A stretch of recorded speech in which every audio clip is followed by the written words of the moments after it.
시산맥 2021년 가을호 얼마 전에 나온 책인데요. 이 시전문지 개간지를 다 읽고 딱 한 편을 만났어요. 우선 읽겠습니다. 곡선에 대한 명상. 그가 돌아서지 않았다면 그가 화가 났던 것을 모를 뻔했다. 그가 화를 냈다면 그의 화가 풀릴 때까지 기다려야 하고, 기다리는 동안 그의 화기가 내게로 옮겨 붙을 수 있다는 것을 모를 뻔했다. 까닭을 모르는 채 옮겨 붙은 불길은 울분으로 차오른다는 것을, 울분은 시린 뼈들을 녹이며 서러움으로 번져온다는 것도 몰랐을 거다. 서러움은 울뚝불뚝한 울분의 씨앗을 스스로 견뎌내는 힘이며, 견뎌낸다는 것은 스스로 삭아내린다는 말인 것을, 스스로 삭아내리면서 마음의 방향이 바뀐다는 것도 몰랐을 거다. 방향이 바뀐다는 것은 직선이던 길이 조금씩 휘어진다는 것. 세상의 많은 목숨들이 휘어진 길을 찾아가는 중이며, 휘인 길만이 우리가 함께 머물던 시원으로 이어진다는 것을 모를 뻔했다. 시원을 찾아가는 열망이 내 영혼의 밥인 줄을 정말 모를 뻔했다. 말없이 돌아선 그의 화를 어렴풋이 심작했다. 날고 뛰고 울고 달리는 그의 발소리 들리는 듯도 하고, 꼬린 지점이 보이지 않는 뇌피를 따라 뱅뱅이를 도는 듯도 한데, 더 휘어지지 않고는 우리가 근원에 닿을 수 없다는 걸 어떻게 들려줄까? 놀라운 시예요. 왜 놀라운 시냐면, 누가 화가 났을 때 그 화를 난지도 잘 몰랐을 때, 그래서 화를 냈다면 하고 가정법으로 말했을 때, 그렇지만 그 사람의 관계를 계속해서 유지하고 싶어 할 때, 내 감정이 어떻게 변하는지, 그가 풀리지 않는 화, 풀리지 않는 화 어떻게 변하는지를 묘사하는 것이 중요한 게 아니에요. 놀랍게도 이것도 기가 막히게 묘사를 잘했지만, 진짜 중요한 거는 여기에요. 마음의 방향이 바뀐다는 것. 마음의 방향이 바뀐다는 것을 이 시인은 알았어요. 마음의 방향이 바뀐다는 것은 직선이든 길이 휘어진다는 것. 즉 곡선이 된다는 것. 그거를 명상했다는 게 놀라운 거예요. 조금만 설명을 먼저 하고 다시 돌아올게요.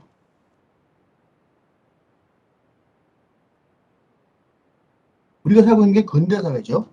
우리는 근대의 핵가족에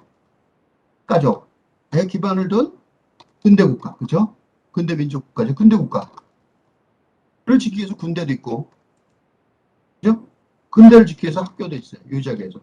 이런 근대 사회의 핵심 이데올로기는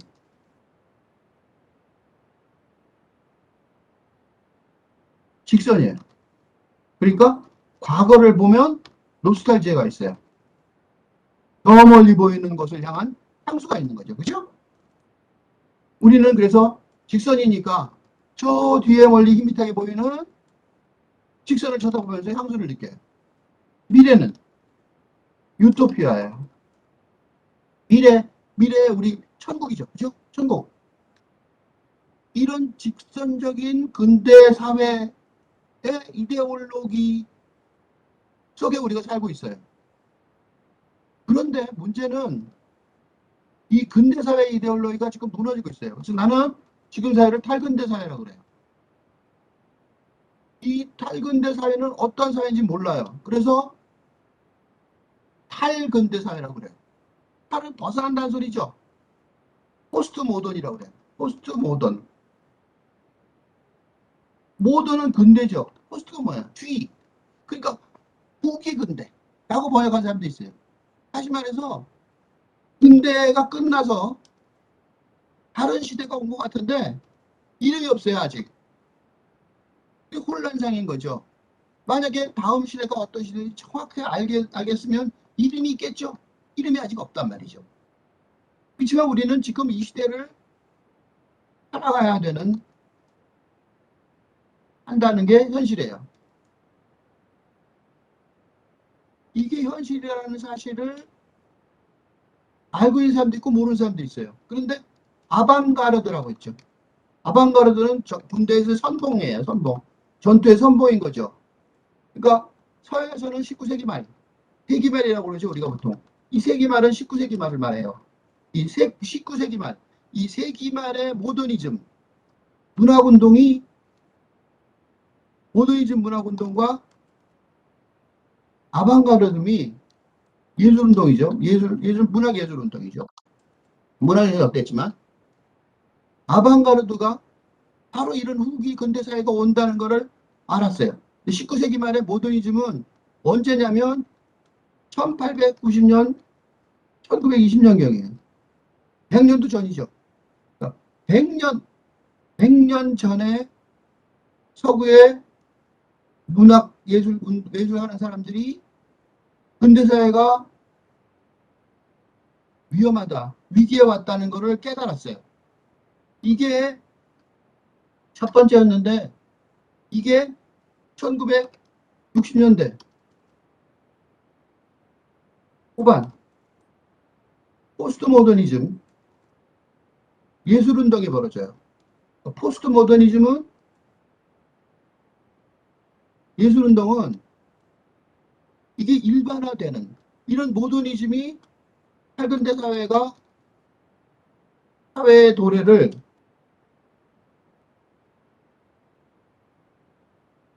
대부분 느끼게 된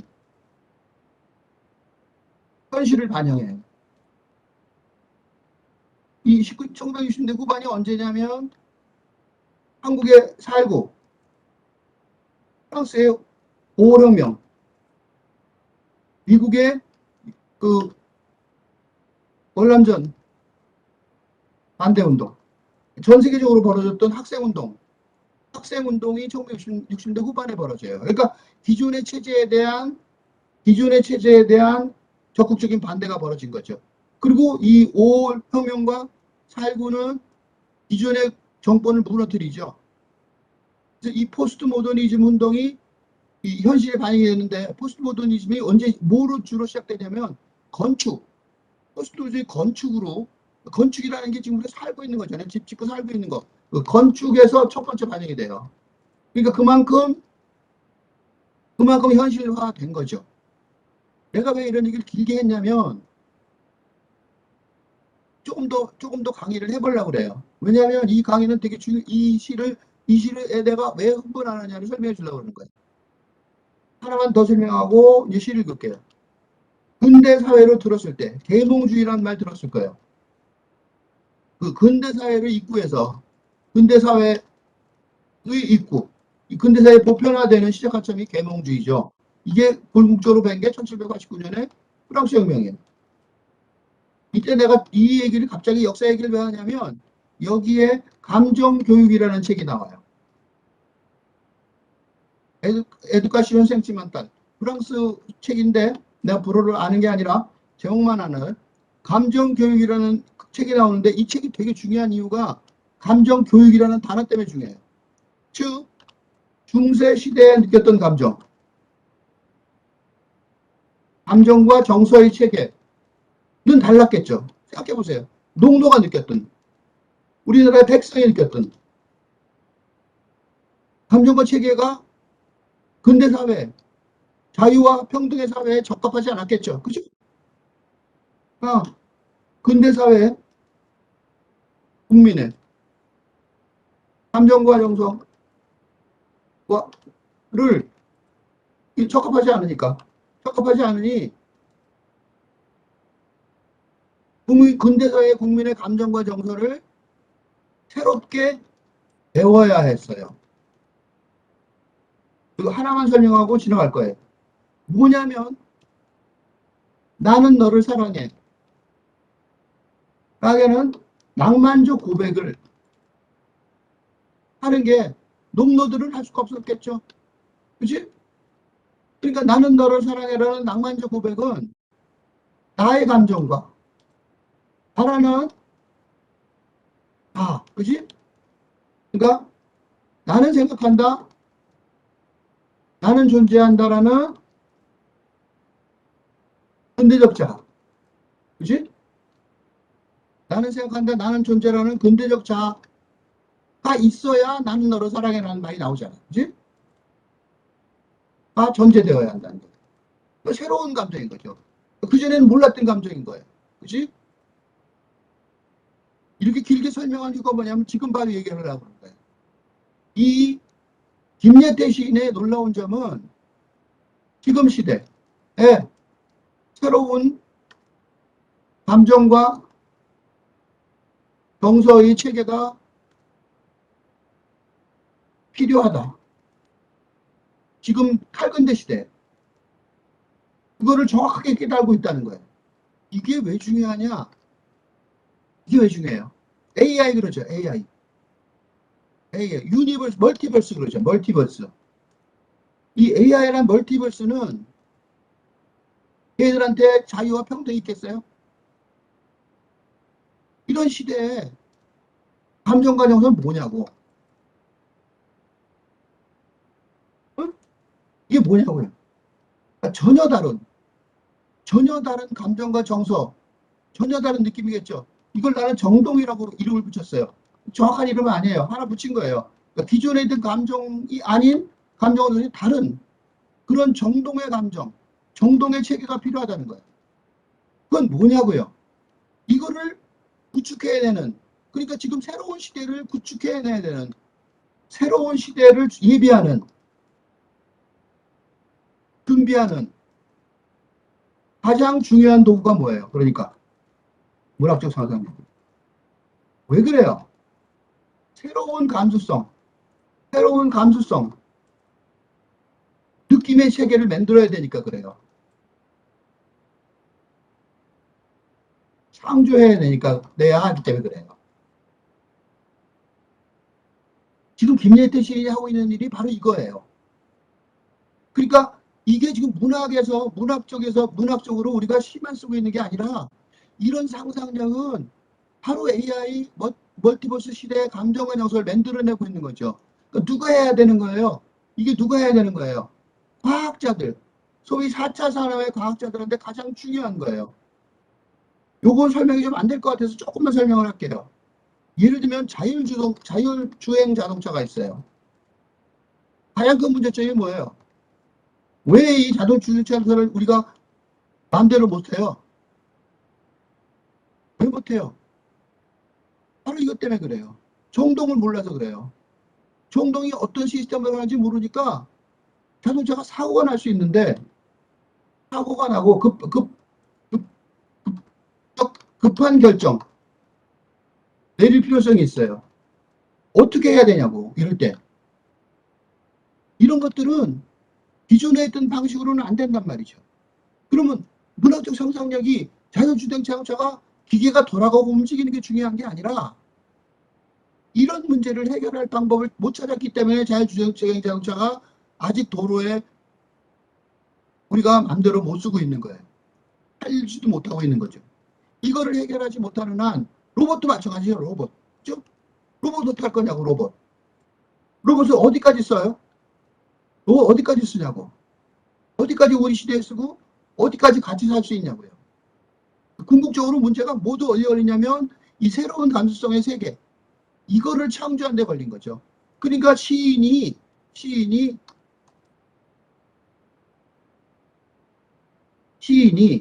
정말로 새로운 시대의 창조주가 되고 있다. 될 자격이 있다는 거죠. 놀라운 거는 이 사실을 김재태 시인이 의식하고 있어요.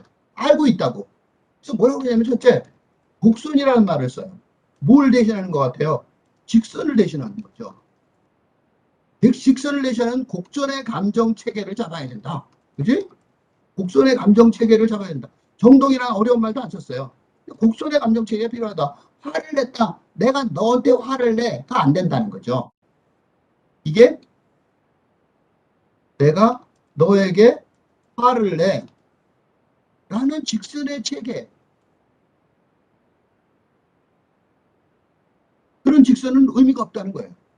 이 사람은 저 사람이 화가 나서 보니까 이쪽에서 들어와서 내가 그 화를 받고 나한테도 화가 점점 올라오다 보니까 직선이 아니라는 걸 한 거죠. 또 하나는 뭐냐면 어려운 단어, 시원이라는 단어가 굉장히 중요한 단어예요. 왜 시원이 중요해요? 시작하는 원천이라는 뜻, 오리진이라는 뜻이죠. 오리진. 쉽게 말하면 영어로 시작하는 원천, 시원이라는 어려운 단어를 일부러 썼어요. 그렇지? 그리고 나중에는 근원이라는 단어 썼어요. 왜 시원이라는 단어 대신 근원이라는 단어 썼어요? 근원은 뿌리죠. 근원은 뿌리예요. 뿌리가 하나가 있는 게 아니라는 거죠. 그죠? 뿌리는 근대적인 거죠. 뿌리에서 하나로 쭉 올라가는 거죠. 그죠? 그런데 시원이라고 쓴 이유는 시작하는 원천이라는 뜻이에요. 그러니까 이 김예태 시인은 새로운 시대의 창조주고 그 시원의 지점을 내가 만들어내고 있다라는 걸 알고 있어요. 이렇게 놀라운 시를 쓰기가 어려워요. 그러니까 시 한 편인데도 이 시 한 편만 봤어요. 난 이 시인이 누군지도 잘 모르고 이 시인의 시를 처음 봤어요. 그렇지만 이 시인이 얼마나 대단한 시인지는 이렇게 입증해낼 수 있어요. 이렇게 길게 설명한 이유는 이렇게 길게 설명하고 이 시를 보면 이 시가 얼마나 놀라운 시인지 알 수 있어요. 다시 읽어나가겠습니다. 곡선에 대한 명상. 그가 돌아서지 않았다면 그가 화났다는 것을 모를 뻔했다. 화가 나서 팩 돌아서는 행동을 보고서야 겨우 알 수 있었던 거죠. 그죠? 왜냐하면 그의 감정은 직선적이니까 행동으로, 행동으로 감정이 표현이 된 거예요. 그렇죠? 근데 그가 화났다면 그가 화가 풀릴 때까지 기다려야죠. 화를 냈다. 그럼 화가 풀렸다. 이런 직선적인 과정이 있잖아요. 그죠? 화를 냈다. 그러면 화가 풀렸다. 그죠? 그런 과정이 있는 거예요.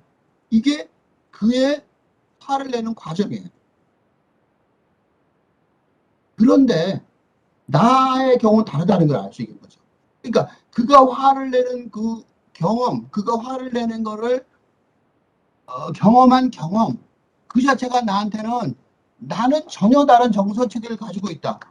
이 정서체계가 굉장히 중요한 정서체계고 이게 새로운 시대의 정서체계라는 사실을 알 수 있게 만든 거죠.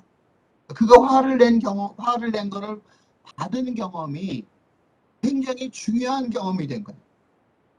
그러니까 그가 기다리는 동안 그의 화기라고 그랬죠. 화난 게 아니라 화의 기운이죠. 화기가 화의 기운이에요. 그렇지? 요거는 한자말로 쓰면 아까 하나 썼으니까 화기. 요렇게 써야 돼요. 화의 기운. 화기가 내게 옮겨 붙을 수 있었다는 것을 모를 뻔했다. 그러니까 화가 나도 안 난 게 아니에요. 그죠? 나에게도 화가 났어요. 근데 나는 화가 난 느낌은 있어요. 그지? 그런 느낌은 있어요. 그게 한순간의 감정일 수도 있고 지어지는 그런 어떤 그에게 느끼는 정서일 수도 있어요. 근데 어쨌든 간에 그 화가 날 수 있다는 걸 알게 된 거죠. 근데 이 사람의 화가 나는 거는 화가 났다, 화가 풀렸다. 이런 단순한 과정은 아니에요. 그거를 길게 설명을 해요. 설득력 있게 그것도. 까닭을 모른 채 옮겨 붙은 불길. 화기가 불르졌죠. 그럼 난 어떻게 했어요? 울분이 차겠죠. 왜 나한테 그러는 거야? 그리고 맨 처음에 시작했어요. 화가 안 풀려요. 기다리다 보니까 울분은 시린 뼈들을 녹이며 서름인 거야. 왜 나는 이런 식으로 인간관계가 되고 있을까? 서름으로 번져온다는 것도 몰랐을 거예요. 또 화가 났기 때문에 다행히도 이걸 알게 된 거예요. 그리고 서름은 그러더니 서름을 왜 버릴까 하고 다시 분석을 자기 스스로 했어요. 왜냐하면 이 사람은 그렇게 단순한 근대적 감정 체계를 안 믿으니까, 그거보다는 훨씬 더 깊은 사고 능력을 갖고 있는 사람이니까, 서름이 뭔 줄 알았냐면 울뚝불뚝 울분의 씨앗을 스스로 견뎌내는 힘이라는 사실을 알았어요. 내가 왜 서러워질까? 울분을 하다가 불뚝불뚝 불분이 올라오는데 그 씨앗들을 내가 누르면서 그거를 화로 단순하게 터트려 버리지 않으니까, 그죠? 그걸 견뎌내다 보니까 서름이 번져오는 거죠. 그리고 그렇게 견뎌내다 보니까 그거는 스스로 사가 내린다는 걸 말하는 거죠. 그죠? 스스로 사가 내려가면서 스스로 사랑하는 마음이 사가 내려가는 거죠. 그러다 보니까 마음의 방향이 바뀐다는 거예요. 그러니까 이 마음의 방향이 바뀌었다고 너 화를 냈으니까 나도 화를 내고 너랑 나랑 헤어져. 그렇게 단순한 관계는 아니잖아요. 그치? 그렇다면 그가 화를 냈다면 내가 그 화를 풀릴 때까지 기다려야 한다고 생각할 리가 없죠. 중요한 거는 그게 그렇게 단순하게 직선이 아니라는 걸 깨달은 거죠. 직선이든 길이 조금씩 휘어진다는 걸 깨달은 거예요. 이게 중요한 명상의 결과예요. 곡선에 대한 명상이에요. 이제부터가 중요해요. 여기서부터 이게 명상이라는 단어, 스페큘레이션, 명상이라는 단어, 그냥 단순한 생각이 아니죠. 생각을 넘어서 명상이라는 단어를 붙이게 되는 그런 이유가 나와요. 여기서부터. 왜냐하면 세상의 많은 목숨들이, 즉 이게 자기 혼자 개인적인 행위나 경험이 아니라는 거죠. 그 많은 목숨들이 보니까 휘어진 길을 찾아가는 중이라는 사실을 알게 된 거죠. 그러니까 정동을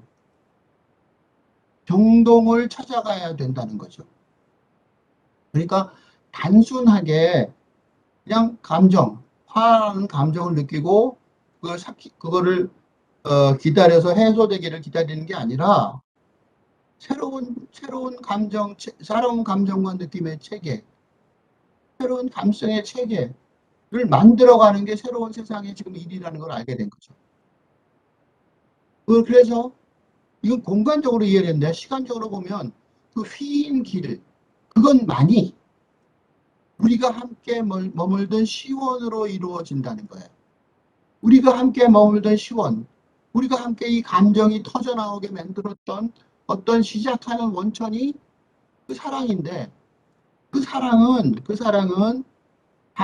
그렇게 단순하게 깨지거나 없어질 사랑이 아니라는 것을 전제로 한다면 거기에 새로운 정서, 새롭게 사랑해가는 그런 정동이 만들어지는 시작 지점, 그 지점이 있다는 걸 알게 된 거죠. 그리고 그 지점을 다시 찾아가려는 열망을 생각해 보니까 그게 그냥 그런 열망이 단순한 열망이 아니라 내 영혼의 답이라는 거죠. 이게 놀라워요.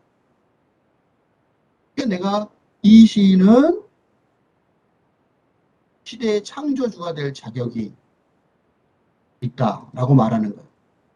그냥 말하는 게 아니라 내 영혼의 밥인 줄 정말 모를 뻔했다. 그냥 단순한 감정이 아니라 이게 바로 영혼의 밥이라는 거죠. 그리고 이 영혼의 밥을 주는 시인은 이 시대의 새로운 창조주의 일원인 거죠. 그리고 나서 다시 현실로 돌아가서 그를 만나요. 이제 전혀 다른 내가 된 거죠. 그러니까 이렇게 감정을 느끼다가 이런 전환점이 있은 다음에 다시 그의 화를 보는 거예요. 말 없이 돌아선 그의 화를 어렴풋이 짐작해 볼 수 있는 거죠. 이제 짐작이 가능해요. 그냥 화가 내서 저 사람이 화를 냈어. 나도 화를 낼 거야. 라는 게 아니라 짐작하기 시작하는 거예요. 아직 완전히 알 수는 없어요. 확실히 알 수는 없는 거죠. 왜냐하면 전혀 새로운 세상이니까요. 그래서 어려운 푸시라는 단어를 썼어요. 이거는 겸손의 말이 아니라 정확한 현실 해석, 현실 분석의 결과예요. 그래서 그 화의 모습을 보니까 달고 뛰고 구르고 달리는 그의 발소리가 들리는 해요. 또는 꼬린 지점이 보이지 않는 외피를 따라 날마다 뱅뱅이를 돌아요. 왜? 그렇게 해서는 화가 절대로 풀릴 수가 없죠. 꼬린 지점이 보이지 않는 외피.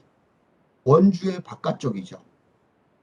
원주의 핵심은 안에 있는데 원주의 핵심으로 들어갈 줄 모르니까. 그죠? 그러니까 꼬린 지점이 보일 리가 없죠. 계속 바깥의 피부, 껍질을 따라서 뱅뱅이를 도는 수밖에 없는 거죠. 사람 화를 내고 또 내고 또 내고 또 내고 가까다 그래요. 그거는 화를 어렴풋이 짐작하기라도 못한다면 뱅뱅이를 도는 수밖에 없는 거죠.